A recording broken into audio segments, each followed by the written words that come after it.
Good morning, friends of the channel. There was Franco laughing. So, today we're beginning on a very serious note.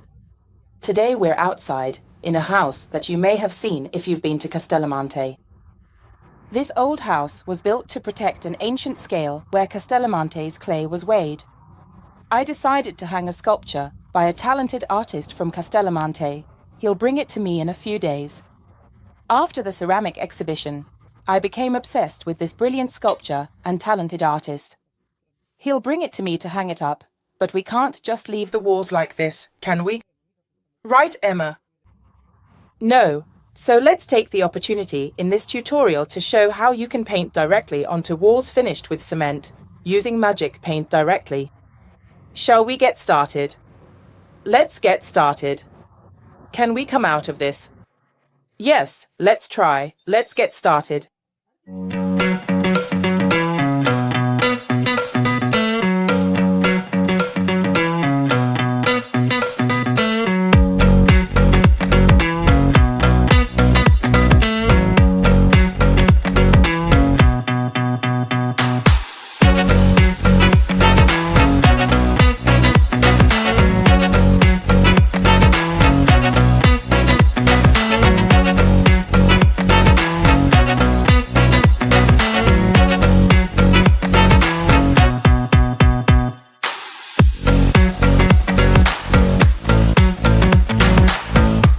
We've already set up our super laser level, and we've already decided on the height.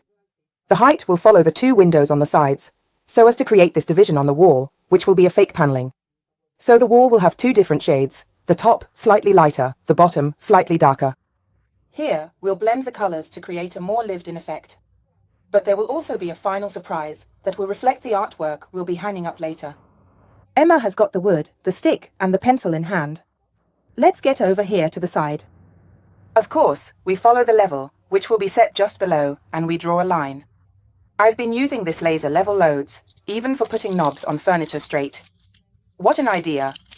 It's honestly a really great ally. Let's remove it, and underneath the line, we've already got our pencil line. Nice, convenient, quick, without making a mess and keeping it straight. Oh, wait. Perfect. Okay, that's it. You can draw it.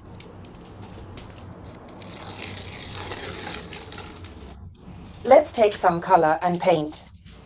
I've mixed some Materic cream and some Materic touch on this plate to recreate the texture that's already on the wall. I don't want to stray too far from the existing texture. As you can see, I still had 2 fingers worth left, and I put it here. Now, I mix it, and I get a lovely, very creamy texture, but also slightly textured and lumpy. With the spatula, I apply this beautiful stencil to the sides of the wall. We've measured exactly halfway between the line we drew earlier with our level and the top of the wall. This is exactly halfway. We've already put up our stencil, which we'll be applying partly below and partly above, flipping it upwards, because it can be mirrored. I take my spatula, my mixture made with Materic cream and Materic touch, and I start creating the stencil. I really recommend keeping your hands steady and trying not to smudge. It's better not to go back and forth, but to keep going in the same direction. If you start from top to bottom, keep going that way. Also, if it's a bit warmer, that's better, because at least it sets and dries really well on the surface. We'll then move on to the surface with color washes, so super precision isn't absolutely essential. But let's say if you start with a nice clean surface, it's easier.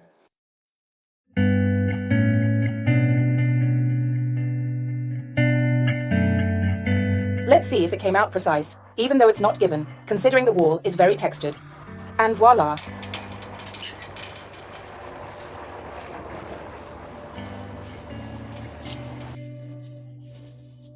Let's let it dry before starting with the colouring. I carry on with the others.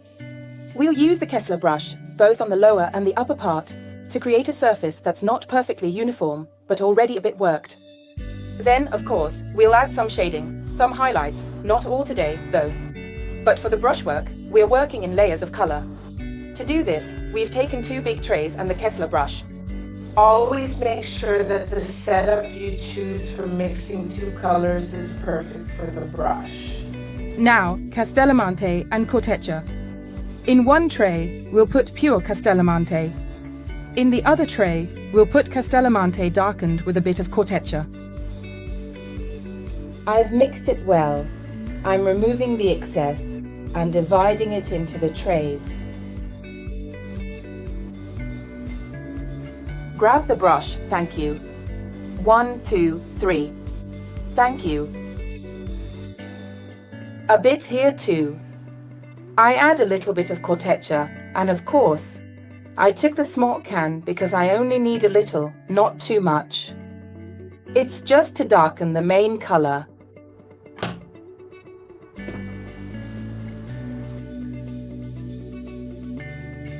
Let's try it like this. I mix it. The shade, as you can see, isn't that much different. It's just slightly darker. And this will help us get a really interesting and varied surface. Shall we try it, Emma? Yes. So, I take the Kessler brush. Wipe off the excess. I hold it here and go to the lower part of the wall.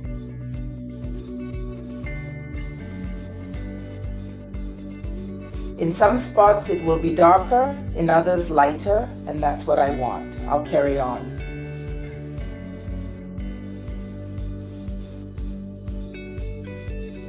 With one coat, I have to do the entire wall, so make sure you get it right the very first time. If you want to be very precise, start with the Architetta brush.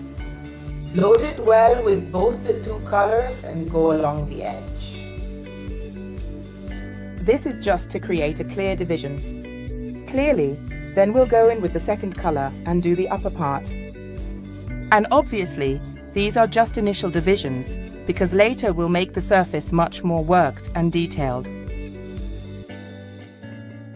There. I tried to do it well and create the division.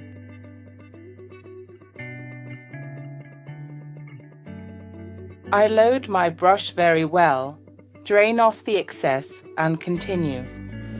You have to keep in mind that this paint is exceptional indoors, but even more so outdoors, because it doesn't mind the cold, doesn't mind the heat, it's washable, it's water repellent, but above all, it absolutely doesn't fade. The pigmentation that Magic Wall has is so incredibly high that it doesn't allow the sun's powerful rays to fade the color and make it, let's say, washed out after a few years. That absolutely doesn't happen. So make sure you use it well indoors, but even more so outdoors. And here we are. A night has passed and everything is nice and dry. Our textured stencil is solid and completely dry, and the lower part as well. Now it's time to continue with the upper part. Of course, it would have been smarter, easier, and quicker to do the color on the upper part first and then the lower part, but for timing reasons, since I had to let the stencil dry, I had to go ahead with the lower part. Now, what will we do? A mix. I'm using yesterday's tray, where there was some Castellamonte. Emma, can you please help me? So we add a slightly higher percentage of Rocher over here. Go ahead.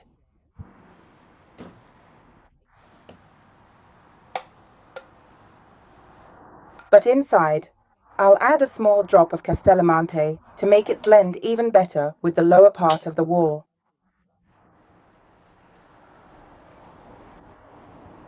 Whereas over here, I'll do exactly the opposite. More Castellamonte, which I'll then clean out thoroughly from the jar, of course, without wasting even a single gram, and a drop of Rocher to lighten it up and, quite obviously, to create a really nice contrast with the base of the wall. Like yesterday, we'll also use the Kessler brush, but to speed things up considerably, since the walls are quite large, we'll also apply an initial coat with the classic Merlino brush. How? By taking turns.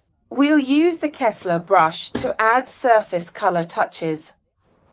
This is what's happening today, because we have very rough walls. But that's the beauty of Magic Wall. In fact, the paint, which is resin-based, water-repellent, and UV-resistant. It makes the cement adhere perfectly in all its components, making it stable. You won't have issues anymore with it crackling, melting, or crumbling. It will stay perfect for many years. In fact, if you look here already, there's no crackling, no patches falling off, nothing coming loose. This is because the percentage of Magic Wall, the resins, and the adhesive inside it completely seal the surface. So, if you're in doubt, or if some industry expert tells you it's always better to use a base coat or a primer, don't listen to them. The Magic Wall primer is already inside, but it's a different kind of primer that allows the walls to breathe. And remember, water repellent and breathable can coexist because the weight of air isn't the same as the weight of moisture or water. So, please, always use your head. Don't listen to someone who's been doing this for 50 years and tells you to do it just because it's always been done that way. There are new products out there, but used in a different way. Don't put some other primer on, because it won't let your walls breathe and you risk them accumulating moisture and not let it breathe at all. Nothing changes. Magic Wall adheres perfectly and makes the wall flawless, even if, like me today, you're working on a cement base. So trust me. Let's carry on.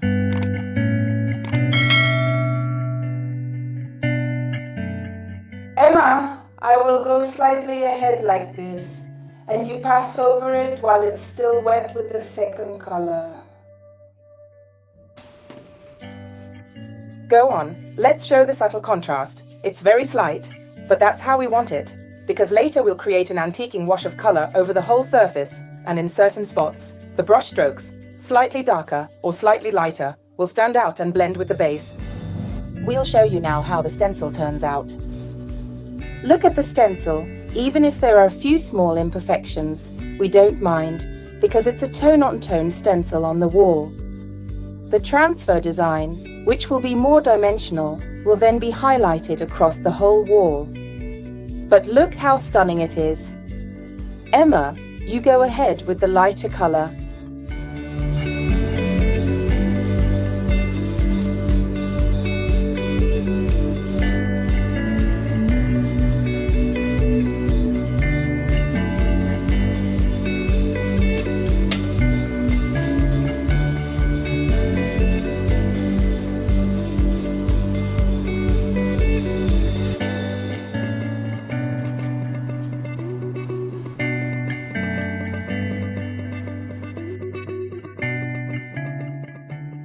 This way, once I've created a good base color, I'll create this shading with the Kessler brush. Now it's time to antique it. We certainly can't host such a unique work by an artist who worked with blue tones to create a sculpture with whales in a house that's beautiful, but still a house. So, we're going to work with different shades. Here in front of me, I have London Fume, which will definitely help me get a deeper, more industrial antiquing effect. Then I also have Sunset Blue, Brocante, and Elisa among the shades that, when blended, will create the sea water. I've also kept nearby the lighter color I used this morning, so a mix between Rocher and Castellamonte, slightly diluted to give a bit more tone. What else do I need? What else do I need as well? Water. A spray bottle. It shouldn't mist, it should spray. There needs to be water, molly sponge, a microfiber cloth, and well wrung out. And a brush to create this effect. I'll get up there. I'll try to explain, but the best way to learn today is to watch. That's why we've set up a camera here to film my entire process, which will then be sped up. This way, you won't miss anything, but you'll also get a sense of what needs to be done by hand to create a background like this. Shall we get started? Will you help me? Let's get started. I'm starting from the top to create contrast, as the ceiling is darker and fades down towards the room's base. This spray bottle puts out quite a bit of water, a merino brush, and now I'll begin. Before starting this wash effect on the walls, remember one thing. It's easy to do it on walls because the wall is water repellent. It will stick once dry because it will grip, but this technique is easier because it slides and flows downwards, becoming softer. This is easier than doing it on furniture with paint. Second, if you do it while it's hot, you should wet the wall first. The wall already has pure paint, is dry, and nothing is coming off, okay? Now, I start by thoroughly dampening the entire wall, obviously concentrating on the areas I'm about to work on.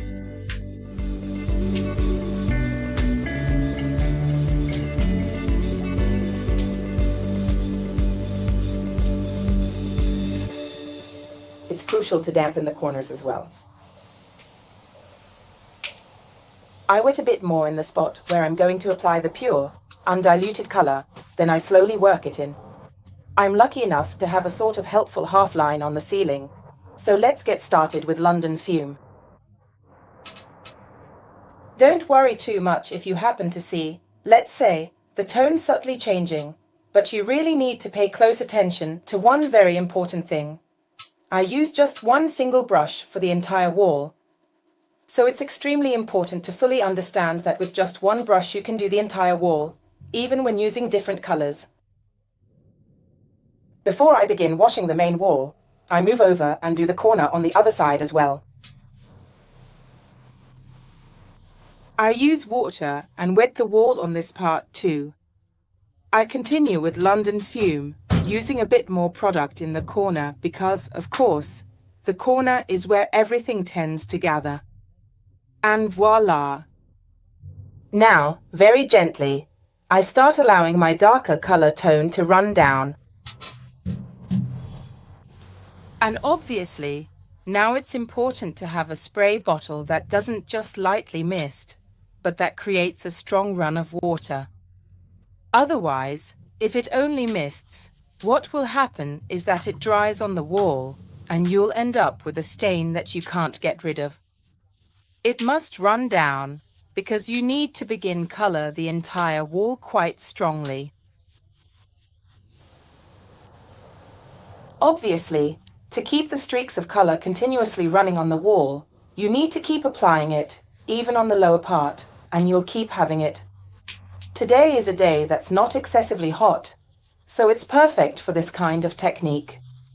Please, don't attempt to do this in July in Catania, otherwise you'll struggle quite a bit.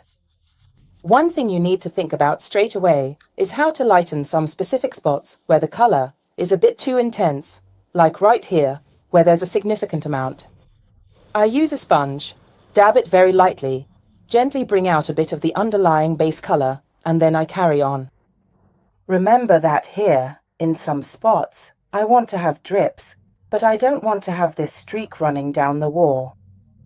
I'll go back over the lower part with other sponges, but Emma is here with me and she's going to help me soften everything dripping down. It's easy for us to work in 2 steps. I spray and she lightens it. Emma, the sponge is important. Hold it properly, not with fingertips. Press down, because if you just dab, it stays and you don't remove anything. You need to remove it to prevent dripping. What I want you to understand is that this technique is beautiful, but only if it comes out evenly. If there are streaks, it's no longer even or elegant, because you'll end up with watercolor. This is why we started working on the wall yesterday, and we are finishing today, because in this season, doing it all in one day is almost impossible. I'll carry on with it, because we'll mix in other colors, add the brocante, add the sunset blue, more grey, and then when it's dry, we'll add a light color. But you stay here and watch.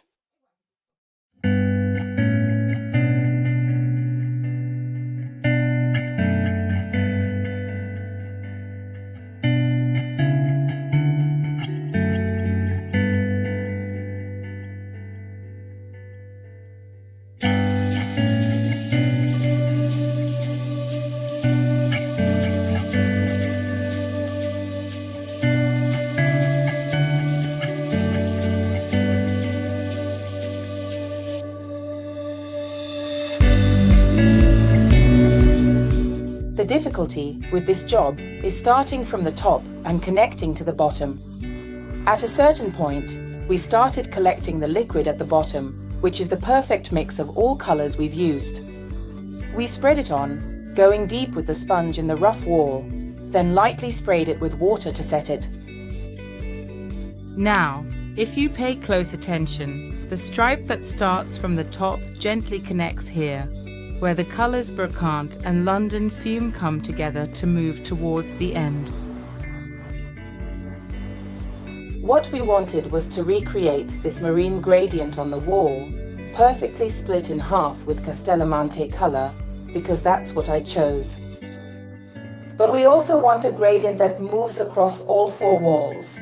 In some spots, we'll increase the grey part, the dirty part, and in some places we'll add highlights, but only once dry. So now let's get to work and carry on. We've washed everything, 2 hours of work, and I'll say that after pasta with mushrooms, it's not easy. Was it good, Franco?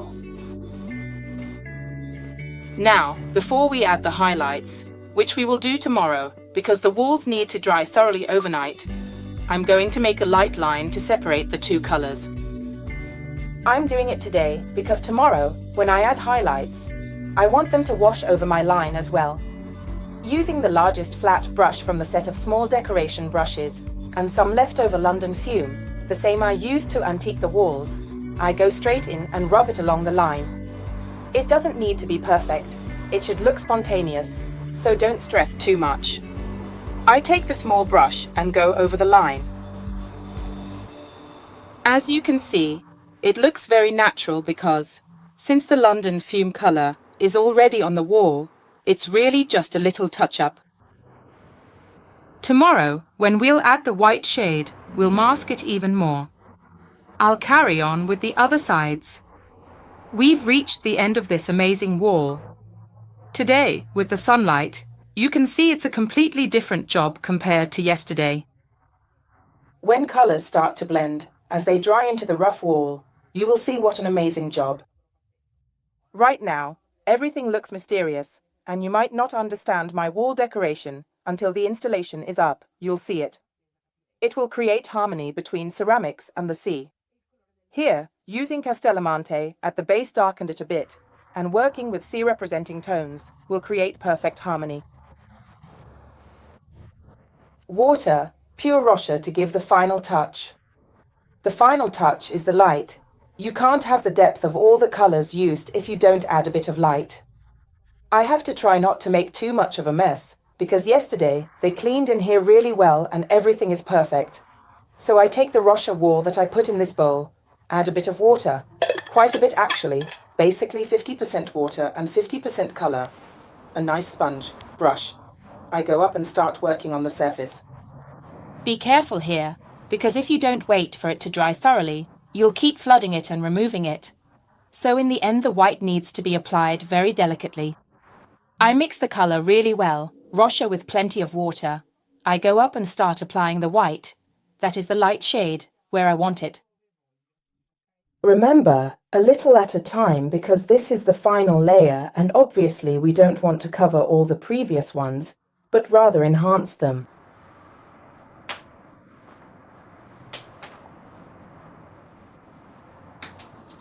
It works exactly as before. Sponge in hand, spray bottle like yesterday, and let it run down slightly. You need to wait for it to do its job. Can you see how it's slowly running down? I start letting it run down. Here, I'm going to emphasize it because I want it to go into the decoration, into the molding created by the stencil. I help it gently run where I want it to go. Remember, just like in a good painting, with this patterner, if there's no light, if there's no brightness, the colours will never stand out. Now you'll see it keeps running down. It keeps doing its job, but underneath, at the base, Emma just lightens it up a bit for me, please. I'm going to help it along more, but I already like it. I'm trying to stop it in spots, like here, because I don't want it to be overdone. I want it more delicate. Here, I wanted a streak of light colour to run down and get caught in the crevices of the stencil. I like it. We'll only see the final result once it's dry. Right now it's still running down. I want to see what remains on the rough wall. I will create some antiquing effect on the whole wall with the lighter part. I'll continue with Rocher and let it dry. This afternoon, the artist arrives to install the piece, and I'll show you the finished result. This restyling is finished too. Obviously, this is something over the top, and not everyone has a weight to paint. This is a piece of history I try to preserve with great care. When Gianmatteo Lopopolo installed this sculpture, he said it was perfect, that it truly found its home, because there's the Castellamonte, the color of the Castellamonte clay, but there's also this touch of blue that helps my work stand out. In fact, it was customized.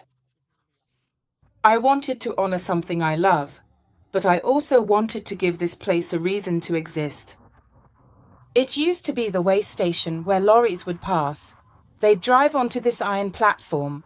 They'd weigh the clay before entering the factory. It's not used, yet it's still working. The weighbridge is still here. It even works outside. If you jump on it, it moves. So for me, it's truly a source of pride to be able to save such a piece of history. But of course, I did it by teaching something that I find very useful. So how to make a wall perfect, even with different techniques, not just by applying color, but by creating shading, adding highlights, creating antiquing effects that can then represent what will go in that room. You can do this in a bathroom to make it distinctive and create these shades to match wallpaper.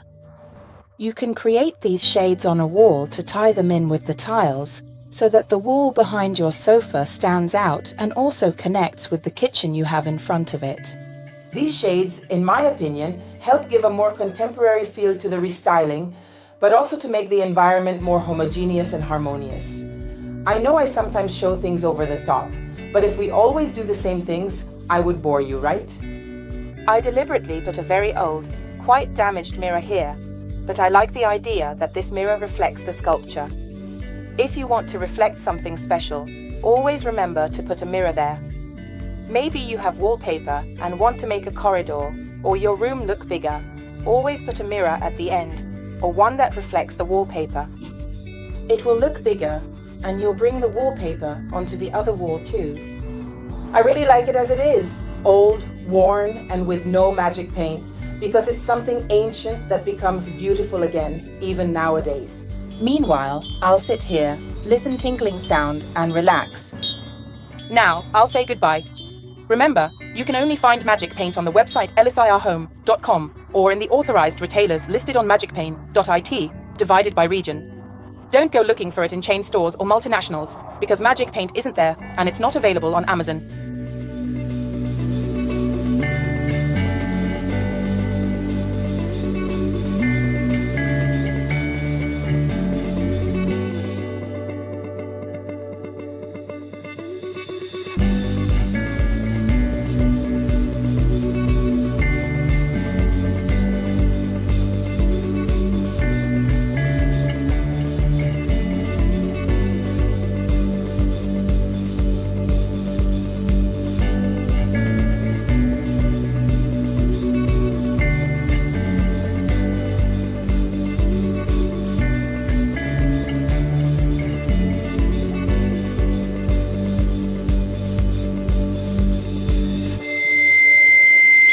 The Song of the Whale.